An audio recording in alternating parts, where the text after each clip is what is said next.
नमस्कार दोस्तों, स्वागत है आपका मेरे चैनल में। आज की कहानी है मेहनत की कमाई।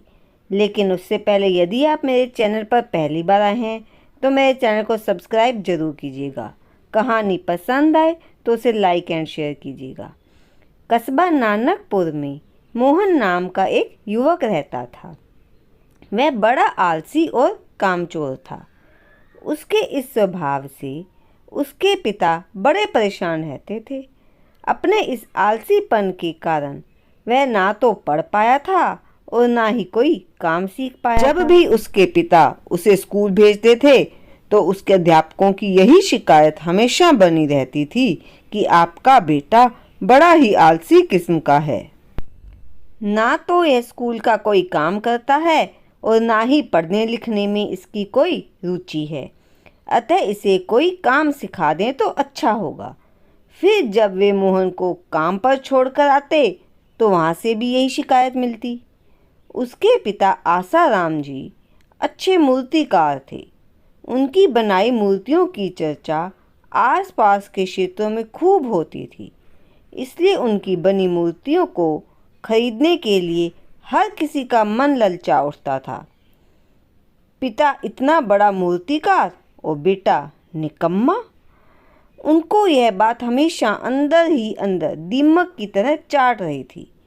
वे उसे कोई काम सिखाकर अपने पैरों पर खड़ा करना चाहते थे, परंतु मोहन अपने आलस्य और कामचोर प्रवृत्ति के कारण कोई काम नहीं सीख पाया।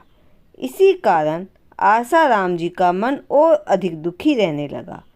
एक बार की बात है, आसाराम जी बीमार पड़ गए। उनके बचने की कोई आशा न रही।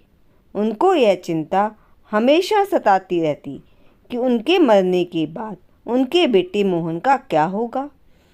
उस समय भी इसी बात से चिंतित थे। अतः उन्होंने अपने बेटे मोहन को अपने पास बुलाया और बोले, मोहन बेटे, मेरे जीवन का कोई भरोसा नहीं है, इसलिए मैं तुम्हें ऐसा खजाना देना चाहता हूँ जिससे तुम्हारा जीवन आराम से कट जाए। मैं समझता हूँ कि तुम खजाने को ढूंढने का अवश्य प्रयत्न करोगे। इतना कहकर मोहन के पिता ने सदा के लिए आंखें मूंद ली। पिता की मृत्यु के बाद मोहन कई दिनों तक खोया खोया रहा और इधर उधर भटकता रहा।